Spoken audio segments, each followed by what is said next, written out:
Normalement, il est parti. Alors, bonjour à tous, j'espère que vous allez bien. Alors, je suis très contente aujourd'hui d'avoir une invitée qui va nous parler en fait de la souveraineté numérique. C'est l'épisode numéro 14 du podcast Parlons Cloud. Aujourd'hui, j'ai avec moi Nathalie Bordeaux. Nathalie, c'est la directrice des affaires institutionnelles au sein de l'école du numérique, européenne du numérique, d'accord? Et voilà, elle est là pour nous parler de la souveraineté numérique. Donc, c'est à vous la parole, Nathalie.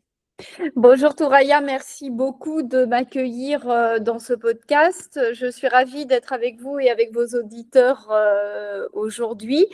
Comme vous l'avez dit, je suis directrice des affaires institutionnelles de l'École européenne du numérique, également auteure et conférencière.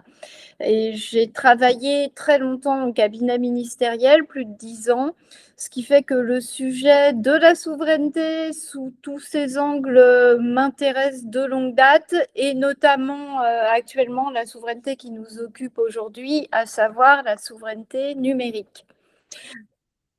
Oui. Alors, donc voilà, on va profiter de l'expérience de Nathalie pour voilà faire un dive sur la souveraineté numérique. On voit que tout le monde il s'intéresse à la souveraineté numérique. On parle souvent de la souveraineté numérique, mais on ne sait pas de quelle souveraineté numérique on parle. Quel numérique? Est-ce que c'est seulement les données ou on parle de la souveraineté d'autre chose? Également, on va voir en fait qui sont ces acteurs de souveraineté. Est-ce que seulement ce sont les constructeurs de tout ce qui est digital? Est-ce que ce sont en fait les scientifiques? Est-ce qu'ils sont en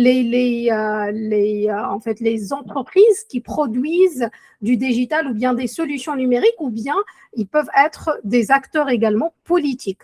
Donc, déjà, commençons avec la souveraineté numérique, Nathalie. Si on va donner une définition ou on va dire cette souveraineté numérique, elle concerne quoi? On peut dire quoi sur la souveraineté numérique? Alors tout d'abord, Touraya, je pense qu'il est capital de définir la souveraineté parce qu'on entend ce mot qui est devenu un mot valise tout le temps.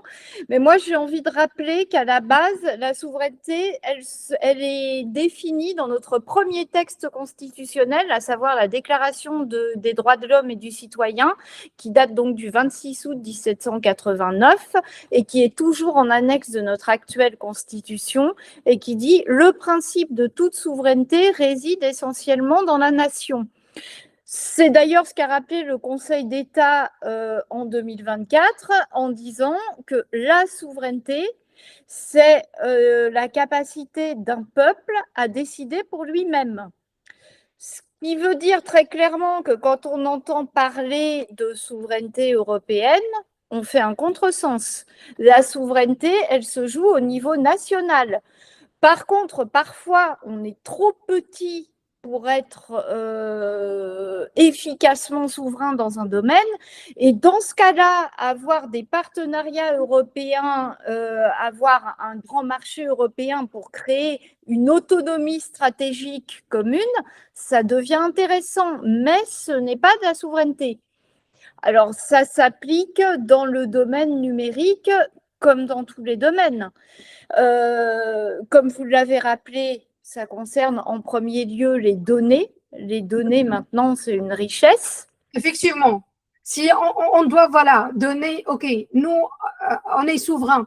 Côté données, ça c'est le commun. On voit tout le monde parler de données souveraines. Mais est-ce que cette souveraineté, elle concerne seulement les données ou il y a autre type de souveraineté? Alors, c'est beaucoup plus large parce que les données, admettons même, vos données, vous les possédez. Vous avez réussi à toutes les héberger dans un cloud souverain et à ne les utiliser que sur des outils souverains. Pour nous, ce serait un rêve. On est très loin d'être dans ce cas-là, même si je signale que l'État fait des efforts sur le sujet actuellement, puisque l'État a décidé cette année que les ministères, et notamment les ministères régaliens, devraient désormais utiliser Linux et aller vers l'hébergement de leurs propres données, comme le fait la gendarmerie nationale depuis 2008. Donc ce modèle est en train de prendre de l'exemplarité. Mais admettons même que partout en France, on héberge nos données dans un cloud souverain, on les utilise que sur des outils souverains. On aurait quand même des problèmes de souveraineté parce que d'une part, pour faire fonctionner tous ces appareils, tous ces logiciels, tout ça, on a besoin de tout ce qui permet de les fabriquer, notamment des terres rares. Effectivement, ouais. La France est très pauvre en terres rares, ce qui veut dire qu'on est dépendant d'exportations majoritairement chinoises. La Chine possède, alors je vous donne des chiffres là complètement arrondis, mais en gros, la Chine possède un peu moins de 2/3 des terres rares, mais vu qu'elle les exploite beaucoup, elle en produit plus de 90% actuellement. Ce qui veut dire que de ce point de vue-là, on n'est pas indépendant. Et quelque chose de beaucoup plus immédiat, parce que les terres rares, on n'y peut rien, on n'en a pas. On ne peut pas en produire, on en a très peu. Mais par contre, il y a aussi, et ça me parle dans mon fonctionnement professionnel quotidien, c'est la souveraineté des compétences. La souveraineté des compétences, elle se joue sur 2 angles, notamment la fuite des cerveaux. Nous formons les plus brillants spécialistes du numérique et notamment de l'IA au monde. La preuve, c'est que si vous prenez toutes les grandes boîtes qui travaillent sur l'IA dans la Silicon Valley, leur directeur de la R&D, oh miracle, il a un nom français. Vous lui parlez en français, il vous répond. Pourquoi? Parce qu'il est français. C'est vraiment ultra généralisé, ce qui veut dire qu'on a une fuite des cerveaux. Ces gens-là, c'est pas qu'ils n'ont aucun intérêt pour leur pays, c'est qu'on leur propose moins de moyens pour travailler et des salaires, mais 10 voire 15 fois plus faibles, et beaucoup moins de moyens pour développer leurs projets. Alors, plus des réglementations beaucoup plus contraignantes aussi. Tout à fait d'accord, ouais. Tout à fait d'accord. Moi, j'étais dans la recherche scientifique et je dis et j'approuve ce que vous dites. La recherche scientifique, plusieurs personnes, ils font pas attention à ce qu'apporte en fait la recherche scientifique au marché de l'IT. Hein. Ils ignorent l'importance des R&D, d'accord? Alors que c'est le cœur. C'est là que naissent les idées, c'est là que naissent les technologies. Et c'est vrai que moi-même, j'ai quitté la recherche scientifique parce qu'elle est très mal payée. Donc, c'est vrai, je l'avoue, hein. Et c'est là qu'on crée de la valeur ajoutée. Donc, investir, que ce soit dans les salaires des gens capables de développer les technologies de demain ou leur donner les moyens de mener à bien leurs recherches, en fait, ce n'est pas une dépense, c'est un investissement. Les Américains le comprennent, les Chinois le comprennent, les Britanniques le comprennent, les Allemands le comprennent, même s'ils ne le disent pas trop. Les Français, visiblement, on n'a pas trop compris. Et puis, il y a autre chose, c'est que même si on arrive vraiment à créer nous-mêmes tous ces outils souverains, il va falloir des gens pour les alimenter, pour les utiliser, pour être les interfaces et les prescripteurs au sein des entreprises.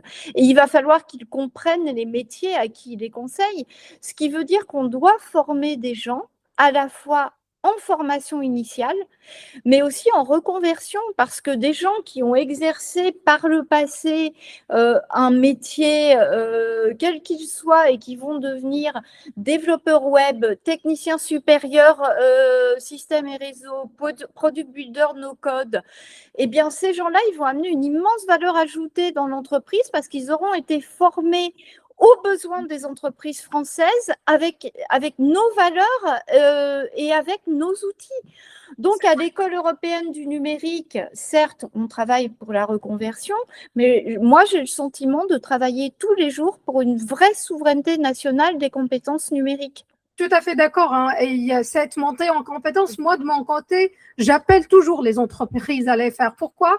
Parce qu'il faut penser que ce marché IT, c'est comme quelque chose qui tourne, d'accord? Il n'y a rien qui stagne, d'accord? Même il y a des gens qui ont une nouvelle flamme, ils ont envie de se former. Donc, il faut vraiment les booster, il faut les aider à se former, à se reconvertir, parce qu'il y a des gens qui sont en dehors de cette souveraineté, en dehors de l'IT, en dehors de ces technologies, mais ils sont prêts à se former. Donc, tout à fait d'accord.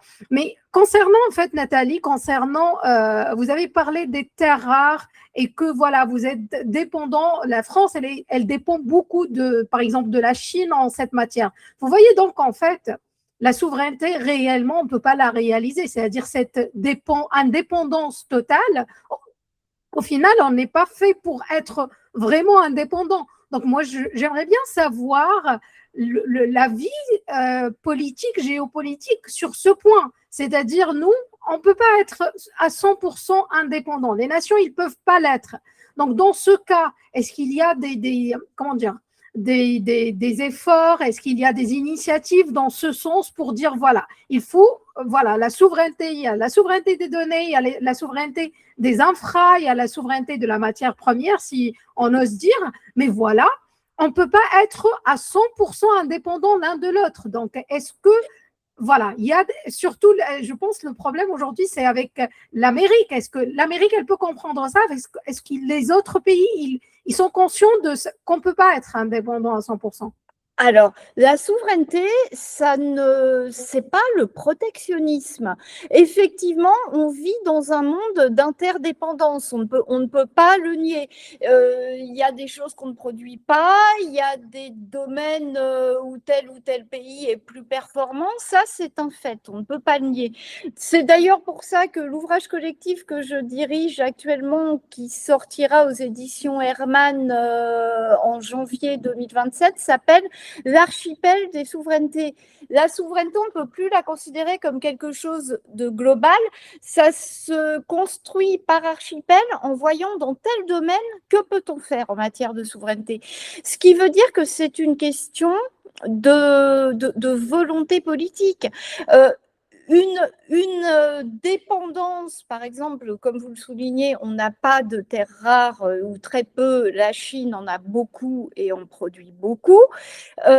Pour que ça ne devienne pas une vassalisation, il faut avoir une volonté politique pour faire du gagnant-gagnant et pour dire oui, ok, on vous les achète, voire on vous les achète à un prix supérieur, mais vous prenez tel engagement sur la durée, enfin, il faut créer des contreparties qui rendent les poids égaux. Et c'est le gros problème avec les États-Unis, parce que les États-Unis décident de beaucoup de choses unilatéralement, parce que compte tenu du fait qu'ils ont le lead dans beaucoup de domaines.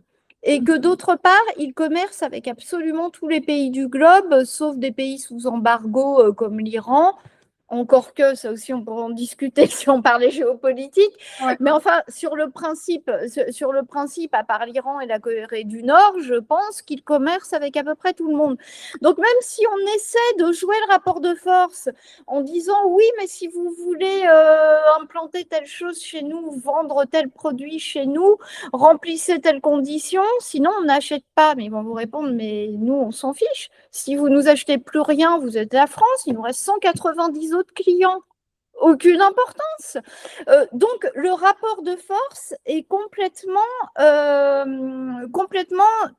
asymétrique. Et en plus, il se passe une autre chose, c'est que les Américains ont une vision très claire de leurs priorités. Sur leur marché intérieur, les entreprises se font de la concurrence, même plus que chez nous, parce que les règles de la concurrence sont beaucoup moins encadrées. Mais dès qu'il s'agit d'aller à l'international, le mot d'ordre, il est clair. America first. Yeah. On peut le dire, on peut tout à fait le dire aux États-Unis. Mais regardez, si vous allez en Italie, vous pouvez dire la même chose, vous pouvez dire Forza Italia, aucun problème. En France, essayez de dire la France d'abord. On va vous regarder d'un air suspicieux, on va vous interroger sur vos intentions politiques, voire sur votre étiquette politique. Alors que je peux vous dire qu'aux États-Unis, ce n'est pas une question de parti. America First, les Américains, ils disent ça depuis le début du 19e siècle. C'est un slogan, ouais. Mais c'est plus qu'un slogan, c'est une philosophie. C'est l'Amérique d'abord. C'est pour ça que les entreprises, si elles doivent coopérer pour aller à l'international, elles le font. C'est pour ça aussi que les patrons des 17 grandes agences de renseignement américaines rencontrent une fois par trimestre les patrons des 100 plus grandes entreprises américaines pour discuter ensemble d'intérêts stratégiques et de stratégies communes. Oui, et peut-être je vais vous couper la parole. Nathalie, tout ce que vous dites, c'est vrai, hein, et ce rapport de force, est fait, effectivement, malgré que voilà, l'Amérique, avec surtout cette exportation de tout ce qui est export, et ils ont vu que voilà, le passage de Hormuz, il a été bloqué. Donc en fait, nous, on est tous dépendants. On dépend de quelque chose, d'un autre pays. D'accord? Et cette dépendance, elle est trop large. Et dans ce sens, c'est-à-dire face à ces décisions, est-ce que on peut faire quelque chose réellement, c'est-à-dire que soit les côtés politiques, l'ONU, l'Union européenne, est-ce qu'ils peuvent faire quelque chose à ce niveau ou non? On doit réaliser notre propre voilà, souveraineté et on doit voilà, considérer que le USA, elle a choisi d'être non, voilà, elle n'est pas alliée, elle n'est pas d'accord voilà, pour collaborer. Alors, si, ils sont d'accord pour collaborer, mais un petit peu à leurs conditions. De même que la Chine, hein, d'ailleurs, tout simplement parce que, vu que ce sont des grandes puissances, elles ont d'abord essayé, il y a 30 ou 40 ans, d'imposer leurs normes juridiques. Grosso modo, elles ont réussi parce que la plupart des contrats commerciaux internationaux se font sous droit américain ou sous droit chinois dans la zone Asie-Pacifique. Maintenant, elles essaient d'imposer leurs normes numériques, leurs normes en matière de data. Alors, est-ce qu'on y peut quelque chose en termes de souveraineté et qui y peut quelque chose? Alors déjà, pas l'ONU. Pourquoi? L'ONU, on y réunit plein de pays, mais chaque pays a sa souveraineté. L'ONU n'a aucune souveraineté. Et l'ONU, en plus, son principal contributeur, son principal financeur, c'est les États-Unis. Donc vous vous doutez bien que celui qui paie décide quelque part. Enfin, pas complètement, mais celui qui paie a un poids, ne serait-ce qu'en menaçant potentiellement de se retirer. Bien évidemment. D'ailleurs, le général de Gaulle ne s'y était pas trompé. Il a baptisé l'ONU le machin, ce qui veut tout dire. L'Union européenne est une grande réussite commerciale. La zone euro est une grande réussite économique. Par contre, l'Europe est un nain diplomatique. Pourquoi? Parce que l'Europe n'a aucune souveraineté, une fois de plus. Ce qui fait que quand on doit prendre une décision diplomatique, vous avez 27 États membres, vous avez 27 souverainetés différentes qui ne s'additionnent pas, qui sont des intérêts divergents. Il n'y a pas de nation européenne, il n'y a pas de souveraineté européenne, donc il n'y a pas de réelle diplomatie européenne. Même si les Allemands essaient parfois de nous faire croire que la diplomatie européenne, c'est la diplomatie allemande. Mais ça leur réussit aux Allemands. Parce que vu qu'ils jouent pour eux et pas pour les 27, eh ben, l'Allemagne est redevenue la troisième économie mondiale en s'appuyant sur l'Europe, mais pas en jouant pour la souveraineté des 27, en jouant pour la souveraineté allemande. De même, on nous a fait croire que sans l'Europe, nous étions des nains diplomatiques et économiques. Mais ceux qui prouvent le mieux le contraire, c'est les Britanniques. On avait annoncé la faillite de l'économie britannique suite au Brexit. L'économie britannique, là, en 2026, vient de revenir la 5e économie mondiale, toute seule. Pourquoi? Parce que, une fois de plus, les Britanniques savent affirmer leur souveraineté. Savent dire nos intérêts sont ceux-là. La France dit oui, il y a nos intérêts français, mais il y a les intérêts de nos amis européens, mais ça nous pousse à faire des aberrations totales. Nous, on produit l'électricité moins chère que nos voisins allemands, par exemple, parce que nous avons le nucléaire. Donc, on leur vend de l'électricité quand ils en manquent, et ils nous en achètent suffisamment pour nous en revendre 40% plus cher qu'on leur a vendu. Et on accepte au nom de la solidarité européenne. On va être clair, ça, c'est pas agir en souverain, c'est agir en bon camarade. Mais être souverain et être des bons camarades, ce n'est pas la même chose. De même, il faut avoir une vision politique forte. Et une vision politique forte, c'est une vision à long terme. Parce que, je vous donne un exemple, le sommet de Paris sur l'IA en 2025. première annonce, on entend le président de la République prendre la parole et dire « Nous allons investir 110 milliards d'euros dans une IA souveraine ». Au départ, je dis « Oh, génial, on a enfin compris, c'est génial ». Et puis, deuxième phrase, allez, tout s'écroule. Il dit « Ah bah oui, proportionnellement, c'est autant que les Américains qui viennent d'investir 500 milliards de dollars par habitant, ça représente autant ». Mais si la souveraineté était proportionnelle, si la R&D était proportionnelle, Monaco dirigerait le monde, hein. On va être très clair, parce qu'en capacité d'investissement par habitant, moi je parie sur Monaco. Et puis, il y a eu un deuxième problème. Moi, je me suis intéressée à la suite de ça, je me suis dit, ok, ces 110 milliards, on est super endettés, on les a trouvés où? Ouais. Ah, bah, il n'y en a que 15% de ces 110 milliards qui sont ou français ou européens. Sinon, c'est beaucoup américains, beaucoup chinois, un peu qataris, un peu émiratis. Au bout du compte, qu'est-ce qui se passe? Quand les Américains sont vos plus gros investisseurs, il y a un truc juridique qui s'applique qui s'appelle l'extraterritorialité du droit américain. Ce qui veut dire qu'on va construire de grands centres de data et de grands centres de recherche IA avec nos cerveaux sur notre sol, donc avec notre eau abondante, notre électricité abondante et à un prix garanti, et toutes les données seront sous le coup des lois d'extraterritorialité américaine, donc pourront nous échapper si les Américains le veulent. Donc nous échapperons si ce sont des données utiles. Conclusion, ça a été un très bel effet d'annonce politique, on est d'accord, mais quand on regarde en termes de souveraineté, on n'a pas avancé d'un pas avec cet investissement parce que c'est très peu le nôtre et parce qu'on ne rapatrie pas de cerveau pour autant. Elle est où la souveraineté des compétences? On ne peut même pas être sûr que ce sont des gens qui partiront pas parce que, comme on l'a dit tout à l'heure, si vous les payez avec des salaires français, ils préféreront peut-être aller voir ailleurs. Donc, les meilleurs, potentiellement, vont continuer à se faire chasser à l'international. Effectivement, on est dans un marché international aujourd'hui, hein. On ne peut pas retenir les compétences si on ne les paye pas bien, ou bien, voilà, leur juste valeur. Mais effectivement, en fait, je vais revenir sur le comment vous voyez la souveraineté d'aujourd'hui, parce que moi, je vois que d'une façon, voilà, d'un côté politique, l'ONU, elle va rien résoudre au niveau de, voilà, c'est-à-dire, voilà, figer, voilà, la souveraineté à un certain niveau. On va dire que, voilà, à partir de ce niveau, on peut laisser la dépendance opérer et il n'y aura pas de sanctions, disons, où il n'y aura pas le consentement du USA. Mais je vais revenir sur un point.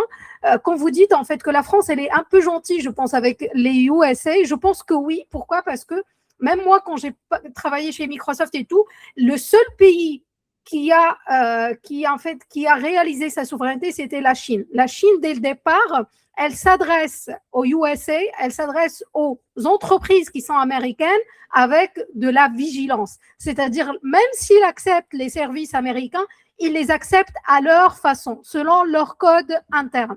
D'accord? Donc, c'est vrai que les autres pays sont en retard par rapport à cette souveraineté. Mais Nathalie, pour les gens qui nous regardent, est-ce qu'il y a un moyen pour réaliser cette souveraineté dans une image géopolitique un peu tendue, je sens, hein, que voilà, il n'y a pas, le USA n'est pas là pour proposer de la coopération. Il y a des gens qui sont coincés. Moi, j'ai parlé à quelqu'un qui est coincé dans le sens où il ne peut pas exporter ses semi-conducteurs. D'accord? Lui, c'est un Français. Il construit des semi-conducteurs qu'il veut les exporter, mais en même temps, il ne sait pas si Trump, il va accepter que cette exportation se fait. Voilà. Alors, le vrai sujet, c'est que moi, je n'incrimine pas spécialement les États-Unis. Si j'étais américaine, je trouverais que les États-Unis ont raison de défendre leur souveraineté en imposant des règles à l'entrée sur leur marché, en imposant des limitations d'usage comme ils l'ont fait avec Anthropic. Nous, de notre point de vue français ou de notre point de vue européen, c'est choquant. Mais moi, si j'étais américaine, je dirais, ah bah enfin, on défend nos fleurons. Simplement, pourquoi nous, on n'arrive pas à le faire? Déjà parce qu'effectivement, on est gentil. Nous, on veut être les bons élèves de l'Europe, on s'impose plus beaucoup alors qu'on a eu... la France peut être forte diplomatiquement quand elle décide de l'être. Mais ça fait très longtemps qu'elle a décidé que, notamment tout ce qui relevait de la diplomatie économique, elle s'appuyait sur l'Europe. Mais l'Europe n'est pas un espace de souveraineté, ça peut être au mieux un espace d'autonomie stratégique, à tel point que l'Europe elle-même le reconnaît, puisque dans ses derniers textes sur l'IA et sur le cloud, elle a abandonné la notion de souveraineté. La notion de souveraineté ne figure plus du tout dans le texte. Ce qui veut bien dire ce que ça veut dire. La souveraineté est la responsabilité des États-nations. Mais pour avoir envie d'être souverain, d'affirmer sa souveraineté, vous savez, le premier rapport sur l'intelligence économique, c'est une question de souveraineté, très clairement, qui était le rapport Carayon en 1994, il s'appelait « À armes égales ». Mais si on veut discuter en égo avec des pays qui affirment leur souveraineté comme les États-Unis et comme la Chine, il faut qu'on se donne la volonté d'affirmer notre souveraineté à long terme, de dire nous, notre limite, on la met là, on veut travailler avec vous, on doit travailler ensemble, mais nous, notre limite, elle est là, parce que notre souveraineté à long terme, à l'horizon de 30 ans, à l'horizon de 50 ans, nous impose telle limite. Dans ce cadre-là, vous, vos limites sont celles-là, nous, nos limites sont celles-là. Comment on peut travailler ensemble? Si on est prêt à le faire, la France est un grand pays. La France est un grand pays qui produit de grands scientifiques. Nous n'avons pas de terres rares, mais nous avons de l'eau, de l'électricité, nous avons des cerveaux, nous avons des besoins économiques et de grands marchés avec de grandes entreprises avec lesquelles il est intéressant de travailler. Si on se met à réagir en pays souverain, si on se met à dire, bah ok, jouons à armes égales. Donc, nous aussi, réunissons nos responsables du renseignement avec nos 100 plus grandes entreprises et voyons comment faire converger les intérêts nationaux. Faisons-le régulièrement. Si on fait ça, on ne fait rien d'autre que ce que font, j'ai cité les États-Unis, mais ce n'est pas les seuls. Il y a d'autres pays qui ont ce genre de pratique sous une forme ou sous une autre. Si on le fait, on ne fait rien de mal, on fait ce que font nos concurrents. Et nos concurrents peuvent être des partenaires. Si on arrête de jouer les vassaux, si on leur dit, on joue avec vous, on joue à armes égales, on joue entre États souverains. Mais pour ça, il faut qu'on arrête de diluer la notion de souveraineté, de confondre la souveraineté avec l'autonomie stratégique qu'on peut vouloir en Europe, ou de se dire « Oh non, l'ONU évitera qu'il y ait des abus ». L'ONU n'est pas là pour ça, et l'ONU a très bien montré que même quand elle est là pour ça sur certains sujets, l'ONU n'a pas empêché le blocage du détroit d'Ormuz. L'ONU n'a pas empêché la guerre entre l'Ukraine et la Russie. Par ailleurs, on joue les naïfs. On joue les naïfs à longueur de temps à dire oui, c'est que les États-Unis, oui, c'est que la Chine qui avance sur l'IA, sur le cloud, sur tout ça. C'est ceux qui avancent ouvertement, qui le disent. Mais est-ce que vous croyez vraiment que la Russie, qui a une tradition de grands scientifiques et de recherche technologique, est-ce que vous croyez que malgré sa guerre, elle ne fait aucune recherche sur l'IA? Moi, je pense qu'elle le fait, mais qu'elle le fait discrètement et que le jour où on aura connaissance de ces avancées, on se dira « Oh, ils ont fait tout ça, ils ont développé une technologie originale qui n'est ni celle de l'Europe, ni celle des États-Unis, ni celle de la Chine, et ça fonctionne. » Simplement, les Russes, ils vous diront rien avant que ce soit pleinement opérationnel, hein, très clairement. Donc, peut-être que je me trompe, mais quand on regarde l'histoire du siècle écoulé, j'ai plutôt tendance à penser que ce n'est pas aberrant non plus, mais il faut, parce que c'est aussi un pays qui a une conscience de sa souveraineté et le fait que de ne pas être dépendant technologiquement et de ne pas être dépendant en termes de cerveau Parce que les Russes, même à l'époque communiste, ont toujours investi dans la formation de leurs élites, hein, très clairement. Effectivement.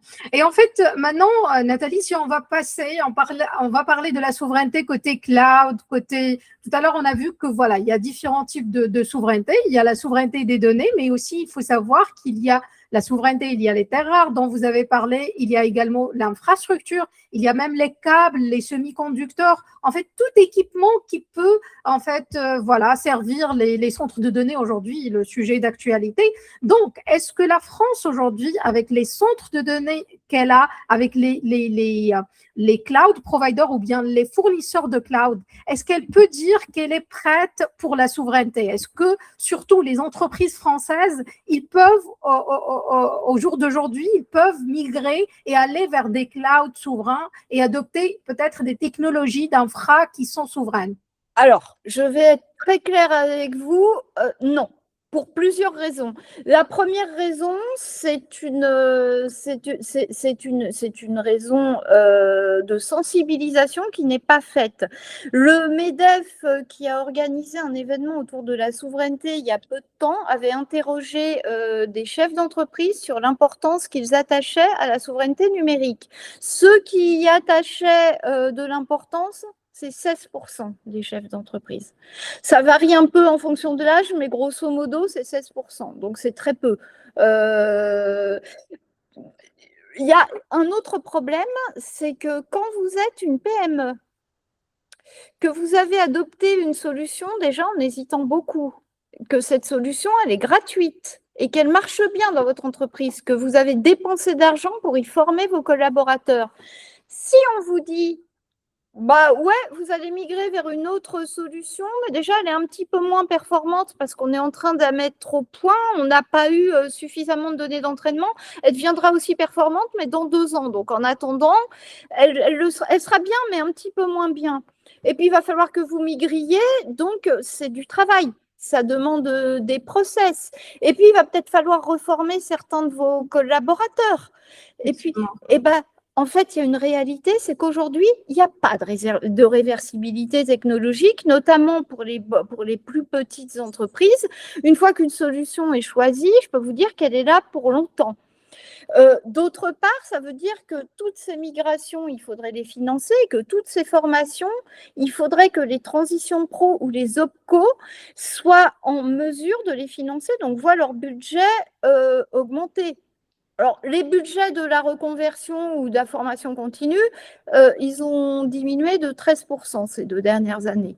Donc, on est très loin de se donner les moyens de le faire, parce qu'il n'y a pas cette volonté politique. Et même si on avait la volonté politique, vous parlez des grands centres de cloud pour héberger les données, même ceux qui sont sur notre territoire, il y en a qui sont en France ou en Europe. Oui, mais si les capitaux qui les ont financés ne sont pas français, il y a toujours ce problème d'extraterritorialité du droit américain, les données, et puis ce problème juridique de base. Vos données, elles sont toujours à vous, même si on les utilise. Y a-t-il vol quand il n'y a pas des possessions? Le juriste a tranché. Pour le juriste français, maintenant, oui. Mais dans la tête du chef d'entreprise, si on lui vole ses données, on ne lui interdit pas d'y avoir accès. Donc, on rentre dans une notion complètement asymétrique d'espionnage industriel où des très grandes entreprises, voire des États, se procureraient des données à haute valeur technologique, mais sans en déposséder qui que ce soit.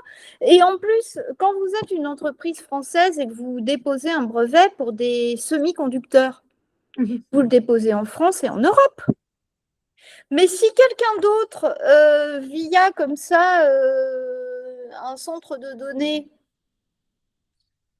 via l'extraterritorialité d'un autre droit étranger, dépose le même brevet pour une autre zone, bah, dans cette zone, ils n'ont plus aucun intérêt à vous laisser exporter. Ils ont quelqu'un localement qui le fait sur place. Ouais. Donc, le problème, il est réel.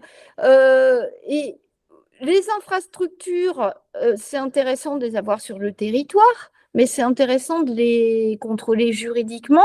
Et pour les contrôler complètement juridiquement, pour être sûr, il faut les contrôler financièrement. Donc la souveraineté, c'est une histoire de volonté politique, mais c'est aussi une histoire de capacité d'investissement dans les infrastructures, dans les matériaux, dans la formation, dans la recherche. C'est vraiment penser à long terme et penser mettre toute une machine au service de la souveraineté. Vous savez, je vous parlais tout à l'heure de l'ouvrage que je dirige actuellement. Ma grande fierté, c'est que j'y ai rassemblé des politiques de 5 partis politiques différents. J'y ai rassemblé des généraux de très haut niveau de 2 armées différentes. J'y ai rassemblé des universitaires de 5 disciplines différentes. J'y ai rassemblé des chefs d'entreprise de plusieurs secteurs différents. Ce qui veut dire qu'on va parler de souveraineté au sens large et que chacun va dire comment on peut faire avancer les choses dans son domaine pour penser une souveraineté globale, une souveraineté nationale. La souveraineté, elle ne se décrète pas, elle s'exerce. Effectivement. Elle doit être mise en place, elle doit être implémentée. Il faut qu'elle sorte de la théorie. Et pour peut-être finir avec une note positive, c'est vrai qu'il y a des cloud providers, moi je les vois, ils sont sérieux dans leur approche de souveraineté, d'accord, même s'ils il avance pas à pas, mais c'est sérieux. Également, cette approche gouvernementale d'adopter l'Unix au lieu des autres systèmes d'exploitation, ça c'est une bonne chose. Donc on va dire, mais ça reste, la souveraineté, c'est quelque chose qui doit être mis en place, qui doit être concrétisé.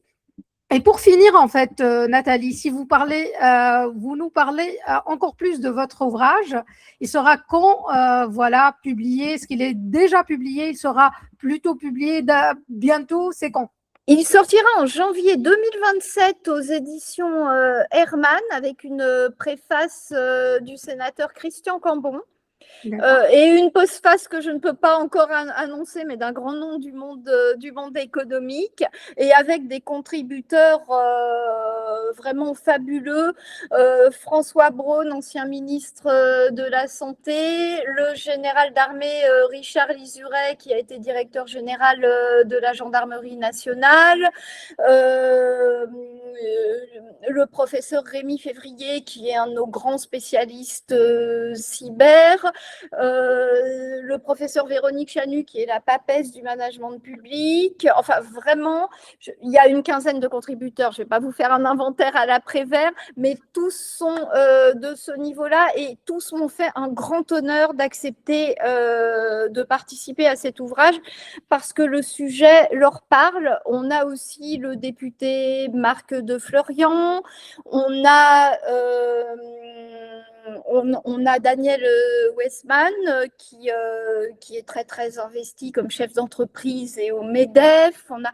Vraiment, on est gâté de A à Z. Et moi, je n'ai rédigé que l'introduction. D'habitude, j'écris beaucoup dans les ouvrages que je dirige. Là, j'ai souhaité m'effacer derrière les contributeurs parce qu'ils sont d'un tel niveau que je ne veux absolument pas brouiller le message. Oui. Et je veux laisser à chacun sa juste place. Donc, les visions de la souveraineté sont diverses. Certains mettent plus l'accent sur l'autonomie stratégique européenne qui veulent voir renforcée, d'autres sur une vision très nationale de la souveraineté qui se rapproche plus de la mienne, mais on partage tous le même constat. Et je remercie par ailleurs les éditions Hermann qui nous font confiance, qui sont une maison d'édition qui a plus de 150 ans d'existence, qui est une véritable institution et qui nous fait confiance sur ce sujet sensible. Donc, c'est un beau gage de l'importance du sujet et j'espère aussi avoir l'occasion de faire parvenir cet ouvrage à tous les candidats à l'élection présidentielle, quel que soit leur parti, et d'échanger avec tous ceux qui le voudront pour que, quoi qu'il ressorte de l'élection de l'an prochain, le sujet de la souveraineté ne soit pas oublié dans les décisions concrètes qui seront prises.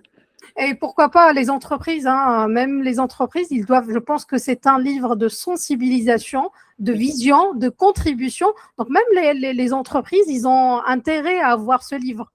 C'est pour ça qu'on a des grands noms du monde économique et notamment, je vous dis, pour la postface, j'attends confirmation, donc je ne peux pas encore vous le confirmer, mais ce sera vraiment tout à fait marquant et c'est très important pour nous parce que les entreprises, c'est elles qui, au quotidien, peuvent faire des choix souverains qui, tout seul, ont peu de poids, mais qui, additionnés, changent tout. Si quand une entreprise choisit un sous-traitant, elle dit à son sous-traitant, mais attention, vos données, vous les hébergez comment? Parce que pour travailler avec nous, il faut que vos données soient hébergées de manière souveraine. Si l'État dit la même chose pour ses marchés publics, si vous voulez postuler à tel marché public, vos données, elles doivent être hébergées de manière souveraine. Vos solutions IA et cloud, on doit pouvoir vérifier qu'elles apportent des garanties souveraines. C'est comme ça, petit pas par petit pas, qu'il y aura de l'exemplarité en matière de souveraineté. Effectivement. Merci beaucoup, Nathalie. Un échange vraiment très, très riche. Même si on reste, je pense, plus qu'une heure, on a trop de choses à dire. Eh ben, merci. Merci à nos auditeurs. On va bien sûr vous retrouver dans un nouvel épisode, peut-être, ou lors du lancement de votre livre. Voilà, pour ceux qui veulent vous rejoindre ou vous retrouver, ils peuvent vous retrouver où? Sur LinkedIn, essentiellement, mon nom c'est donc Nathalie Bordeaux et j'accueillerai toutes les demandes de contact avec plaisir et tous les échanges parce que c'est comme ça qu'on construit des écosystèmes efficients et d'ailleurs c'est comme ça que nous sommes entrés en contact et je vous en remercie beaucoup. Effectivement, moi aussi j'ai beaucoup apprécié. Elle était trop interactive, franchement. C'était un échange, comme vous voyez, light, très naturel, d'accord. Mais également, elle a rapidement répondu à mon invitation. Et voilà, on est là pour échanger et partager surtout cette discussion avec vous pour vous donner plus de visibilité et plus du sens à ce mot souveraineté numérique. Merci à vous, Touraya, et bravo pour votre démarche de sensibilisation que je trouve absolument exemplaire. Merci à vous, Nathalie. Voilà, à plus tard, j'espère. Avec joie.